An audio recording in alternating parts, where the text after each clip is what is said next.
French President Emmanuel Macron, after talks with his Russian counterpart Vladimir Putin, stated the need for joint work and dialogue for the sake of peace and security in Europe, he said on Wednesday, February 9. In Moscow, President Putin and I had a rich, meaningful exchange of views.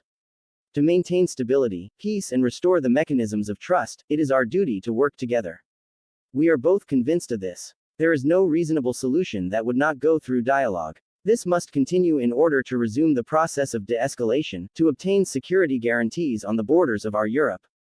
It must continue with France, in the Normandy format, at the European level, with the US and NATO, the French president wrote on his Instagram. Macron stressed that neither Russia nor the Europeans are interested in unrest and instability. Clement Bon, Secretary of State at the French Foreign Ministry, also spoke about the success of the French leader in Moscow on the air of the LCI TV channel. Successes have been made and commitments have been made not to worsen the situation on the border with Ukraine.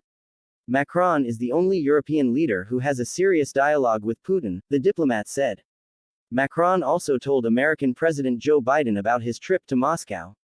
During a telephone conversation, the French colleague informed the head of the White House about the results of his visit to Russia and Ukraine.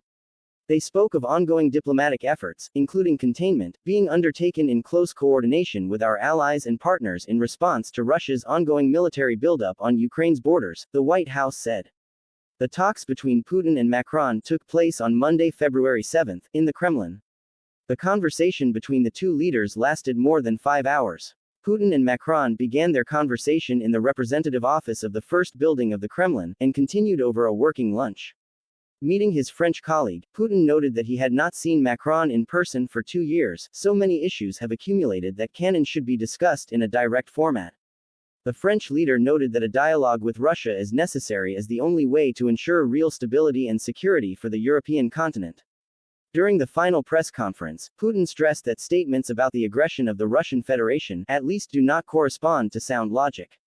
He also pointed out that the further expansion of NATO to the borders of the Russian Federation poses a threat, and in the event of a military conflict between Russia and the alliance, there will be no winners. In addition, the Russian leader called on Ukraine to comply with the Minsk agreements. He stressed that there is no alternative to these agreements.